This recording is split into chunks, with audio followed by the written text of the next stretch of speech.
Ya hace un par de semanas que veníamos hablando con José, que queríamos hacer esta nota, porque la verdad que la situación de la justicia provincial con respecto a las problemáticas ambientales es por demás de interesante abordarla. Y hay una fiscal de la provincia, en el sur de la provincia, que es la doctora María Laura Martínez, que viene trabajando ya hace tiempo en este tema.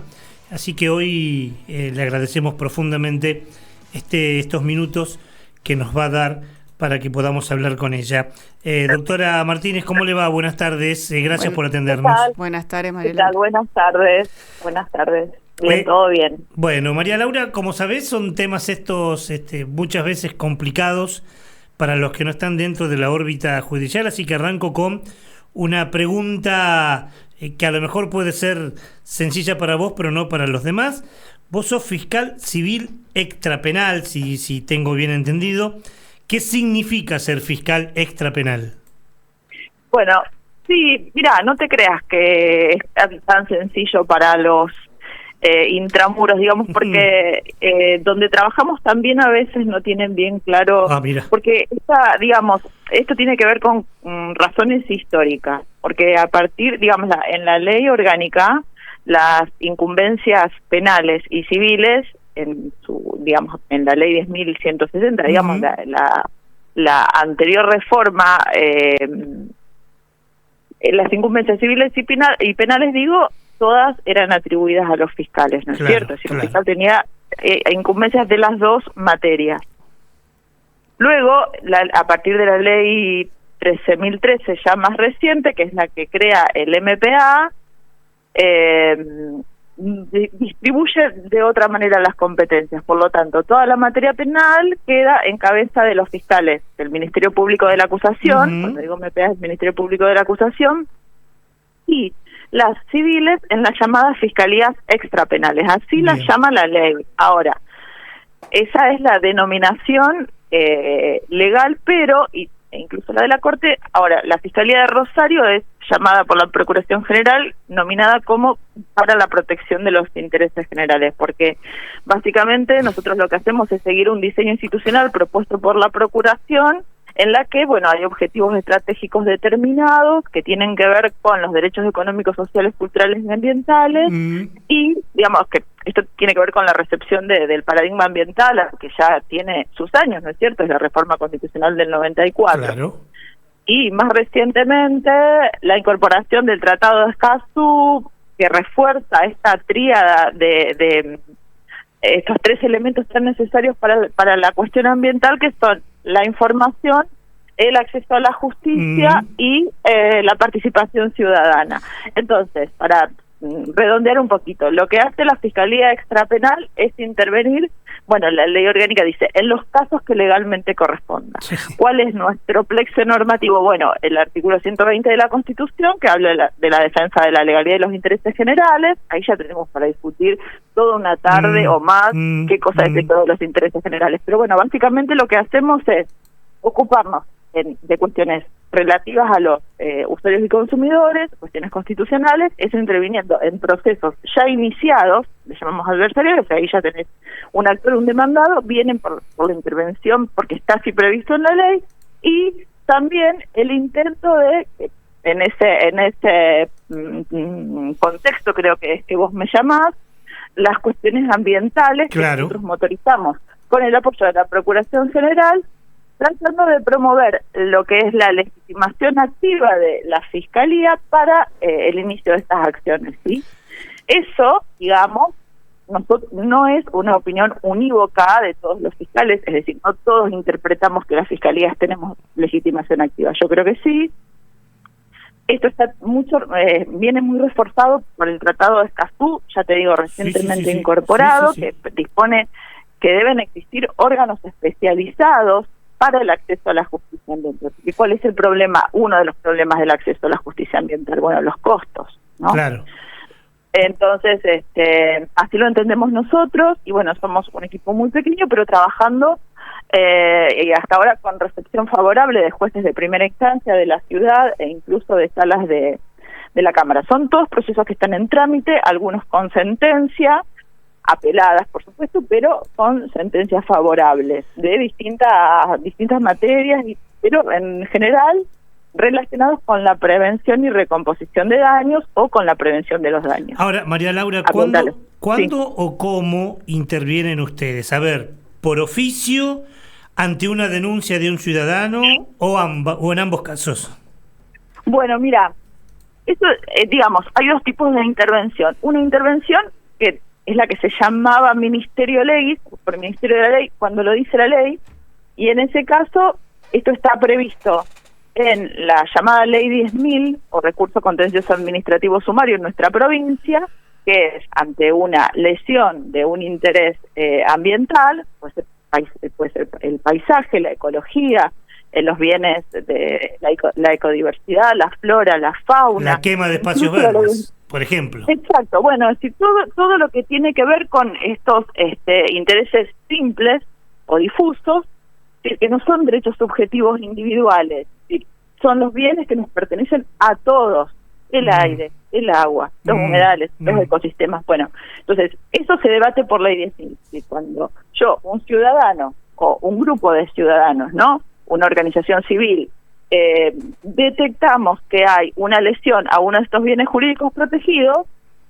como tutela ambiental, promovemos esta acción, esta ley 10.000, podemos demandar, ¿sí?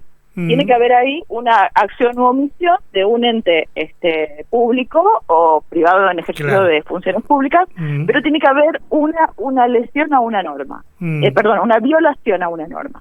Son dos cosas, una violación a una norma que de la que dimane un daño a uno de estos bienes jurídicos protegidos ambientales. O sea que usted, en tu caso vos actuás, sí, yo, Ricardo, hago una denuncia a la Fiscalía, sí, una organización civil, una organización ambiental o quien sea, plantea tener una denuncia, o si vos como fiscal ves que se lesionó, se violó una norma, también podés actuar. ¿Sería así?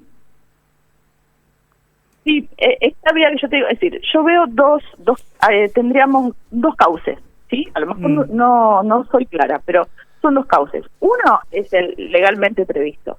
Entonces, ahí vos tenés, la Fiscalía interviene, ¿por qué? Porque lo dice la ley. La ley 10.000 dice, bueno, tenemos la demanda, la contestación de la demanda, la intervención del fiscal y la sentencia. Bueno, perfecto, ahí intervenimos en materia ambiental. Después tenemos los amparos. Ya, es decir, son acciones que inician otras personas, ¿entiendes? O sea, ahí hay una demanda, hay una contestación de una demanda, en este caso en el amparo, en la ley 10.000, viene porque la ley de amparo lo dice, viene porque la ley 10.000 lo dice. Ahí nosotros emitimos un dictamen, la Fiscalía emite un dictamen, después resuelve el juez, ese dictamen no es vinculante para el juez. Ahora, ¿en qué tu inquietud tiene que ver con esto? ¿En qué otros casos intervenimos? Porque creo que a lo mejor un poco lo que pasa es que desde el paradigma hegemónico que es el penal, uno está acostumbrado a pensar en términos de denuncia. Eso está estandarizado ya desde de larga data en el sistema penal, donde, bueno, el sistema penal se mueve de dos maneras, o a partir de una denuncia o de oficio, ¿sí? Ese es el esquema de lo penal. Bueno, acá no es tan diferente. Lo que ocurre es que son distintos los manuales, vamos a decir. ¿Por qué? Porque vos, como ciudadano, si querés promover una intervención de la Fiscalía, lo que tenés que hacer es comunicarte con la Fiscalía. Por supuesto, en este caso vos estás en Santa Fe, pero bueno, puede ser por un correo electrónico, es decir, vos tenés que hacer una presentación, un pedido de intervención en la Fiscalía. Entonces, y si no, lo que en lo penal, digamos, llaman de oficio, la intervención de oficio, noticia criminis, es decir, un fiscal se entera de que está ocurriendo un delito, entonces puede intervenir porque se anotició simplemente sin que nadie se lo pida. Entonces, del mismo modo nosotros podemos hacerlo. ¿En qué casos sí, en qué casos no? Bueno, nosotros tenemos un estamento interno que fue generado a partir de una instrucción de la Procuración General de la Corte, que se llama Comisión Asesora para la Protección Ambiental. En realidad, esto lo que es una instancia de donde se debaten conflictividades que tienen que ver con lo ambiental, que funciona cada 2 meses en la Fiscalía Extrapenal. Entonces, nosotros convocamos y, bueno, vecinos, miembros de organizaciones civiles de Rosario, se acercan, se realiza virtualmente. Entonces, de ahí surgen cuáles son las problemáticas específicas que nos interesan, y de ahí, digamos, a partir de ahí surgen las acciones. Después hay otras que, por supuesto, son a partir de, ustedes, los periodistas, hacen un trabajo muy encomiable en ese sentido. Es decir, hay conflictos de los que uno se impone a partir de los titulares de la prensa. Claro, está muy piola eso que hablabas, esa dinámica de cada 2 meses encontrarse, porque supongo, al menos hablando con el fiscal Barraguirre acá, lo hemos hablado más de una oportunidad, no es muy habitual que el ciudadano por sí se acerque a hacer un planteamiento, ¿no? O por correo electrónico o como fuera. Sí, mira, no sé decirte, no manejo yo, vos te estás refiriendo estrictamente a lo civil, a lo ambiental. Sí, a lo ambiental, digo, no es tan habitual que alguien diga, bueno, salvo que sea una afección a su persona, un daño y un perjuicio que le ocasiona al vecino, a los bienes comunes, no es tan habitual. Yo creo, sí, exacto, sí, no es habitual, pero yo creo que es porque no hemos generado por empezar, esta opinión es mía, no quiere decir que todos los fiscales de la provincia opinemos de la misma manera. Quiero decir, recién estaba justamente dando una charla en el centro de capacitación del Poder Judicial, acá en Rosario. Entonces les explicaba esto, es decir, no estamos todos de acuerdo, todos los miembros del Ministerio Público, todos los fiscales, en que la Fiscalía tenga legitimación activa para accionar en lo ambiental, por ejemplo, o en derechos de consumidores y usuarios. Yo sí lo estoy, en eso, digamos, voy de acuerdo al paradigma de la Procuración General, que tiene delineados objetivos estratégicos para esto y modos de selección de los pleitos ambientales o de consumidores. Pero digo, ¿esto por qué pasa? Porque constitucionalmente, en la Constitución Nacional, este traje de la acción, ¿no? Digo, esto pensémoslo en el término de un motor, ¿no? Vos, ciudadano, tenés un problema particular, bueno, te dirigís a un abogado y él enciende ese motor, inicia una demanda. Bueno, este motor, el de la Fiscalía, que yo lo pienso, digamos, como potente en ese sentido y el adecuado, porque además es una cuestión de costos el acceso a la justicia, bueno, no todos estamos de acuerdo en que esto es así. Entonces, tampoco está extendida en la cultura ciudadana esta idea de que si yo quiero reclamar por un derecho económico, social, cultural, ambiental, siempre que ese derecho, digamos, merezca representación porque se trata de un grupo, ¿sí? Es decir, acá no estamos hablando de representación individual. ¿Entendés? O sea, si vos tenés un conflicto que es individual, o sea, que afecta a tus derechos individuales, bueno, y no podés afrontar los costos de un abogado privado particular, bueno, vas a la Defensoría General, Defensoría General o Defensoría Zonal. O sea, la parte del Ministerio Público que te va a representar a través de un poder que vos le extiendas. Ahora, en el caso de las fiscalías extrapenales, bueno, digamos, el dispositivo constitucional que yo entiendo que a nosotros nos habilita es el artículo 120 de la Constitución, que habla de la defensa de la legalidad y de los intereses generales. Pero tiene que haber intereses generales afectados. Bueno, después podremos discutir qué cosa es esto de los intereses generales, pero básicamente, digamos, uno puede obtener una matriz de los intereses generales a partir de la perspectiva constitucional, digamos. Yo sé que te estoy haciendo preguntas que por ahí son personales y como vos bien lo aclarás, ese es mi criterio, no son otros, pero bueno, desde el punto de vista periodístico yo te traslado lo que a veces nos pasa, ¿no? Y que cuando abordamos algunos casos, voy a poner casos que no son de la provincia, como por ejemplo lo que pasó en Punta Tombó con los pingüinos, la matanza de los pingüinos, la tala indiscriminada de los montes nativos en Chaco, los aeroaplicadores y algunas causas en Entre Ríos, que violando la normativa generaron algunos problemas. Las penas, cuando nosotros decimos esto, nos llama el oyente o el televidente y nos dice, son todas penas de menos de 3 años, son encarcelables, son muy leves para el daño ocasionado. ¿Es así o en realidad lo que se plantea es que las penas no necesariamente sean la condena, sino la reparación? Claro, bueno, justamente, digamos, las esferas de trabajo en relación a lo ambiental son diferentes. O sea, una es la penal, ¿no es cierto? Entonces, lo penal aplica una pena, o sea, trabaja sobre la consecuencia de los actos. O sea, vos tenés en la estructura de lo penal, tiene que haber una conducta típica, o sea, abarcada por un corsé muy estricto, muy ceñido, que es lo que llamamos el tipo penal. Entonces, cuando vos decís el que matare a otro, está clarísimo, porque todos sabemos lo que es matar, no hay zonas grises ahí. La cuestión se complica cuando entramos en otros tipos penales, ¿no es cierto? Entonces ahí tenemos que empezar a discutir, ¿no?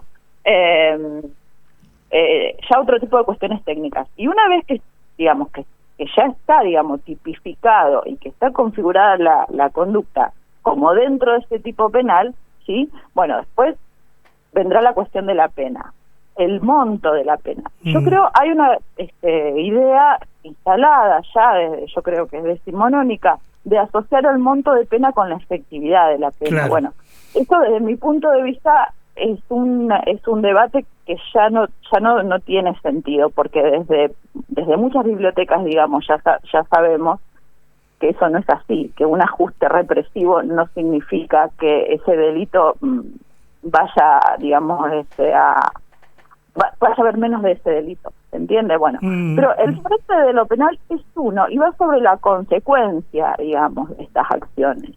El derecho ambiental en el que estas fiscalías somos competentes, digamos, y que podemos actuar, ¿se entiende? Que podemos actuar. Claro. Y sobre el que trabajamos es sobre el tema de los daños.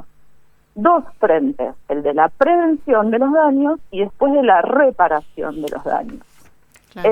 El derecho ambiental trabaja básicamente, es por ahí, digamos. Sí, por supuesto que hay fiscalías penales con competencia en lo ambiental, y en realidad son las más en nuestro país, porque fiscalías con competencia civil en materia ambiental, bueno, nosotros no lo somos, ¿se entiende? Nosotros estamos tratando de que se instale esa práctica. ¿Por qué? Porque tiene que ver con el diseño, la manera en que nosotros pensamos al Ministerio Público. Es decir, nosotros pensamos un Ministerio Público que no debe estar solamente para dictaminar si usted es heredero o no es heredero. Bueno, pero nosotros decíamos hace poco, creo que fue en el mes de mayo, que se conformó esa asociación civil de Red Argentina de Fiscalías Ambientales, si no me sale mal el nombre. En ese caso es un paso importante, digo, haciendo lectura de lo que vos decías recién. Sí, claro, sí.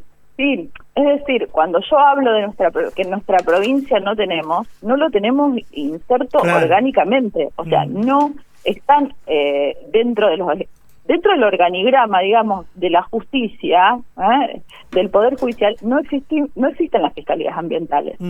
Sí, en lo que sí estamos muy avanzados es en que Santa Fe, específicamente la Procuración General de nuestra Corte, digamos, es una de las pioneras en nuestro país, junto con Salta, junto con La Pampa, junto con Mendoza, en la impulsión, digamos, de este modelo que trata de sobre la realización, digamos, del paradigma ambiental, que, a ver, insisto, es de larga data, o sea, desde el año 94 nosotros tenemos la cláusula ambiental constitucional. Entonces, en ese punto sí, Santa Fe, yo creo, es lo que estamos tratando de hacer en Rosario, digamos, más allá de las disparidades regionales en cuanto a las conflictividades ambientales. Bueno, en Rosario estamos tratando de abarcar, por supuesto que, insisto, esto viene de la mano con limitaciones presupuestarias, como en todos los organismos públicos, ¿no es cierto? Pero bueno, es una idea que estamos llevando adelante, y siempre también con mucha colaboración de parte de las organizaciones civiles, de las masas críticas, porque yo creo que ellos son los que traccionan la cuestión ambiental. No lo creo yo, es lo que sabemos Qué bueno esto que decís, porque bueno, los que hacemos periodismo ambiental lo venimos diciendo siempre. Perdón porque diga esto, no es habitual escuchar en lugares como la justicia que coincidamos en esto. Me das pie, para preguntarte algo que a lo mejor no forma parte de la competencia del Poder Judicial, pero por tu trayectoria y tu trabajo en cuestiones ambientales, me parece que amerita hacerlo. Estamos muy cerca de una reforma parcial de la Constitución provincial y en muchos casos se está hablando de, ¿cuáles van a ser los principios ambientales que ahí debieran estar, los derechos de la naturaleza, etcétera? Es una buena oportunidad para que nuestra Constitución incorpore algunas cuestiones ambientales, ¿no? Sí, mirá, en realidad esto es bastante sencillo, digamos, porque la cuestión ambiental, digamos, se maneja en torno a un concepto nuclear, que es el orden público, es decir, un núcleo de tópicas, de temas, de cuestiones que no pueden ser avasalladas por acuerdo de parte. Eso funciona así también, por ejemplo, en el derecho de los consumidores, ¿no es cierto? Entonces, eso tiene que estar presente y por debajo de esos presupuestos no se puede, o sea, eso no se puede perforar regresivamente. Entonces, nosotros tenemos en la Constitución Nacional ya determinados estándares. Debajo de eso no puede haber nada, es decir, es una pirámide, ¿no? Pensémoslo como una pirámide. En la punta tenemos la Constitución Nacional. Todo lo que viene después, claro, las constituciones locales, las leyes, leyes en sentido formal, pero también material, todo debe ajustarse a esa Constitución. Estamos pensando en un estado ideal, ¿no? Sí, sí. Si lo fuera, no tendríamos el recurso de inconstitucionalidad, etcétera, el control constitucional difuso por parte de los jueces, etcétera. Pero bueno, lo que digo es, después tenemos la Ley General del Ambiente, y más recientemente el Acuerdo de Escazú, que fue incorporado por la sanción de una ley a nuestro derecho interno. Por lo tanto, la Ley General del Ambiente tiene presupuestos mínimos. Presupuestos mínimos quiere decir que por debajo de eso no se puede. Entonces, si la Ley Nacional del Ambiente dice... habla, de participación ciudadana en los otorgamientos de habilitaciones para funcionar para las empresas, por ejemplo. Bueno, nuestra ley no lo tiene previsto. Dice que la autoridad podrá, no dice deberá, podrá. Bueno, eso, digamos, todo eso merece ajustes. Entonces, la Constitución, la reforma constitucional debe respetar, digamos, claro, todo ese orden público en materia ambiental, esos presupuestos mínimos. Es muy simple, digamos, ya está escrito y se trabaja, digamos, creo que esta tríada, ¿no? La información ambiental, el acceso a la justicia ambiental y la participación ciudadana. Bueno, eso es elemental. Y después también los organismos especializados. Después están las temáticas específicas, ¿no es cierto? Que también las tenemos legisladas, los derechos de los pueblos indígenas, no sé si gratuidad de los procedimientos, pero sí que sean procedimientos accesibles, que no sean prohibitivos, como dice la Ley General del Ambiente. Y después hay cosas más específicas y más finitas que uno puede debatir, como, bueno, sabes que hay un consenso de las organizaciones en un documento que elaboraron. Sí, entonces, sí. Por ejemplo, formamos parte de ese consenso nosotros. Exactamente, bueno, perfecto. Bueno, entonces yo creo que ahí está, ese documento es clarísimo, digamos. Entonces, es sencillo, entre las herramientas que ya tenemos, las herramientas normativas que ya tenemos, que ya nos están marcando, los principios además, claro, el principio precautorio, el principio de prevención, claro, todo eso, que, a ver, el problema que tenemos en gran parte con todo este material, con todas estas herramientas, es que, bueno, nosotros trabajamos con palabras, las normas están hechas a partir del lenguaje, ¿no es cierto? Seguro. El lenguaje. Bien, el problema, uno de los problemas es que son expresiones, las que contienen las normas son expresiones de textura abierta, semántica abierta. Entonces, cuando uno dice gratuidad, bueno, ¿qué quiere decir gratuidad? Sellados y costas. Cuando uno dice, por ejemplo, la Ley General del Ambiente hace una definición, nos explica, hace un envío a sí misma de, bueno, ¿qué es el principio de prevención? ¿Qué es el principio precautorio? Pero muchas veces estamos hablando de un contenido semántico muy amplio y muy difuso. Cuando hablamos de sostenibilidad, bueno, la concepción de sostenibilidad depende, yo diría, no sé, debe haber bibliotecas, tantas bibliotecas como individuos, quiero decir. Seguro. Entonces, tenemos ese problema, pero al mismo tiempo tenemos esto de los presupuestos mínimos y del orden público. Entonces, yo creo que es muy sencillo que a dónde se tiene que apuntar. Pero bueno, sinceramente no sé qué es lo que se va a debatir, porque tampoco, debo confesarlo, tampoco he visto que las plataformas políticas sean muy específicas, de los partidos políticos sean muy específicos con el tema. En algunos casos ni había plataforma. María Laura, la verdad que completísimo, nos encantó este tiempo y nos ayudaste a pensar mucho. Sabemos de tu preocupación y ocupación por algunas cuestiones ambientales allí en el sur y por eso queríamos hablarlo. Te agradecemos. No, enormemente. Al contrario, muchas gracias a ustedes. Gracias. Un beso muy grande. Un abrazo. Un beso. María Laura Martínez es fiscal de la provincia de Santa Fe, tuvo el arroyo Ludueña, entre otros casos importantes allí en el sur, y nos parecía la de la quema, me dice José, claro, la de la quema de los espacios verdes en el sur de la provincia, que fue un bolonqui eso, porque no sabía si le correspondía a ella o a Entre Ríos, porque las islas están allí en un límite difuso, aunque ella tomó varios de los casos, ¿no? Así que bienvenido sea.